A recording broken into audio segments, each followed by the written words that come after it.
This is Henry VIII. His first wife was Catherine of Aragon, who was hoping for a son to carry on the Tudor family, but she gave birth to a girl called Mary. That was no good to him, so he divorced her.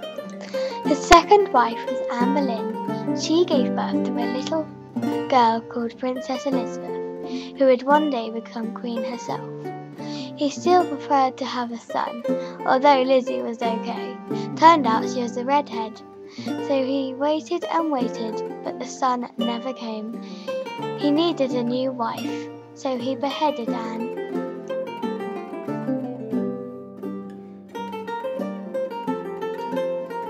Next he married Jane Seymour, who had a baby quite soon. And guess what?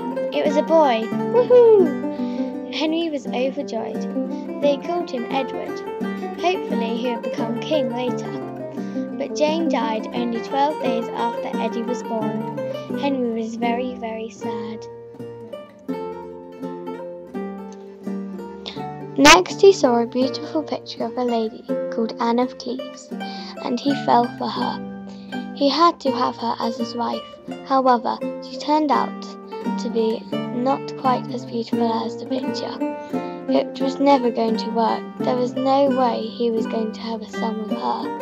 So he decided to divorce her and find somebody else.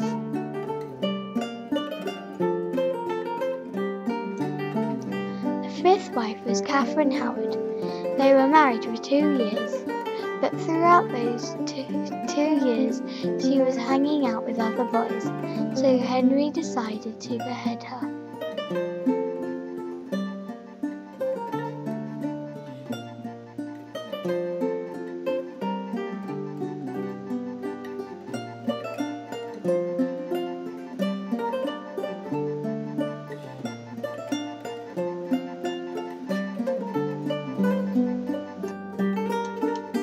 Wife number 6 was Catherine Parr.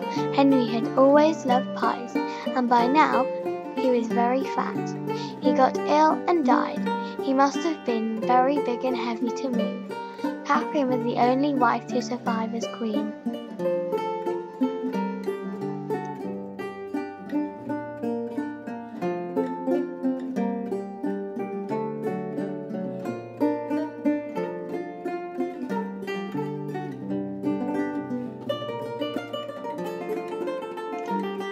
After Henry died, Edward became king at about 9 years old, but unfortunately he only ruled for about 7 years before he died.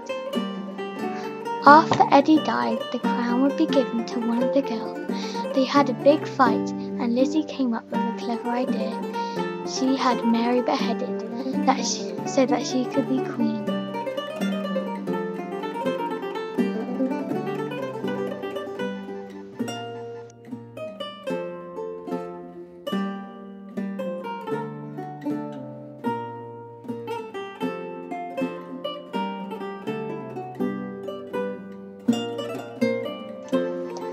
Lizzie ruled for 44 years. She died on the 24th of March, which is the date of my birthday, but maybe a few years before.